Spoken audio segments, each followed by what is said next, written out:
Well, I think the first big point here is that Iran is reacting the way they are in this case because it is an existential threat to their regime.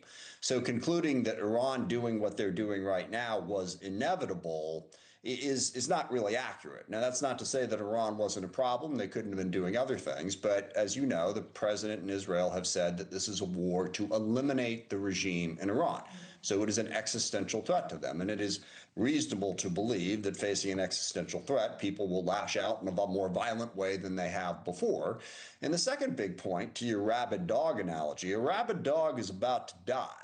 And that's the big problem I have with this war. We are unquestionably weakening Iran's ability to wage war in terms of their ballistic missile capacity, and their Navy and their Air Force. The drones is a tougher question, and we don't know yet what we've been doing about their nuclear threat. But their ability to survive as a regime and continue to be a threat at this moment is pretty solid and doesn't seem to be going away. And if we're not prepared to up the ante on the war and send in ground troops, and it's debatable whether or not ground troops could even accomplish that overturn, all we're going to do at the end of this is have a rabid dog that's going to live for a while. And by the way, the average lifespan of an Ayatollah is 87 and a half.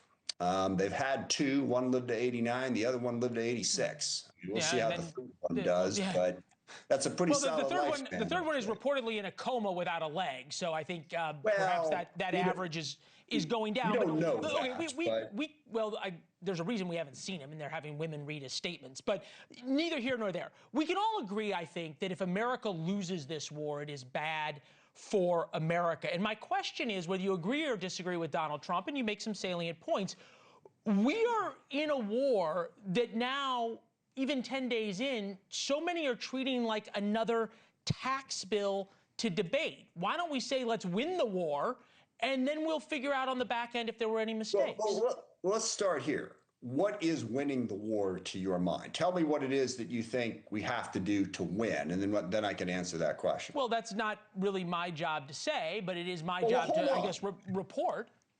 It's not your job to say, but if you're being asked for the bill in order to say, okay, we have to win this war, and you're stating an opinion about it, you should certainly have some idea of what it is that we're trying to accomplish. So you say we have to stay in to win. How can you say we have to stay in to win if you can't even say what win is?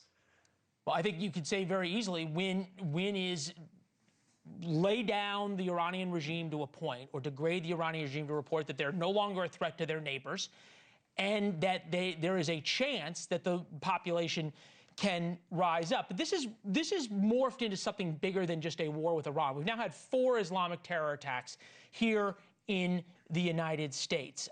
The one in Dearborn was not far from a mosque that's known to be a hotbed of anti-American activity. A lot of Hezbollah loyalists live near Dearborn.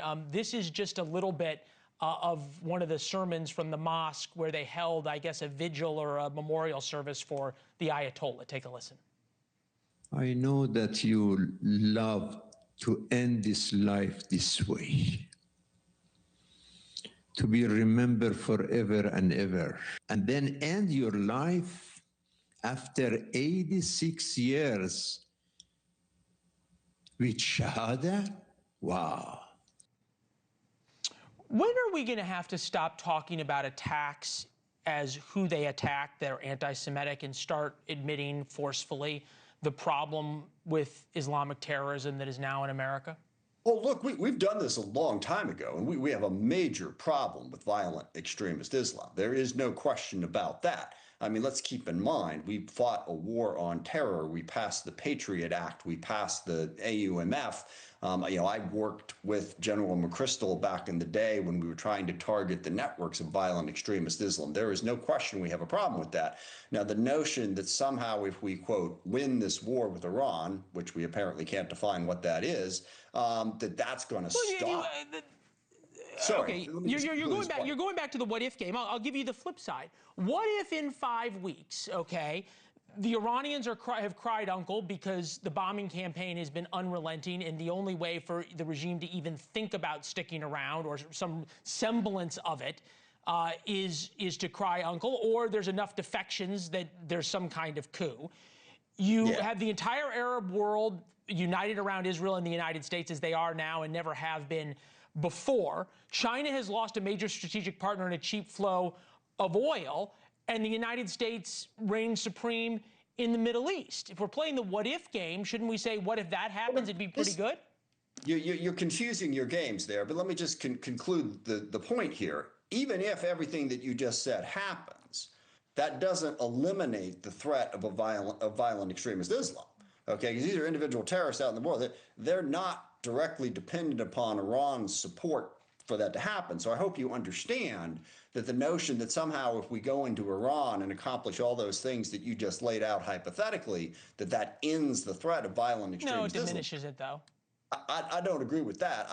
I don't even know that it diminishes it, because it comes from a lot of places other than Iran.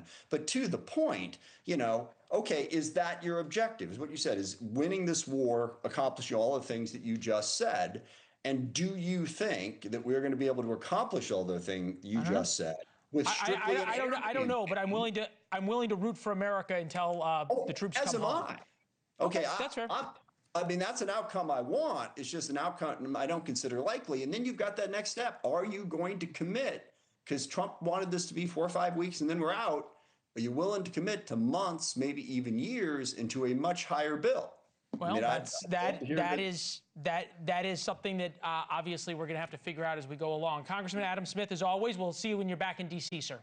Thank you for watching. Subscribe below and download our NewsNation app right now on your phone, and you will get fact-based, unbiased news for all Americans.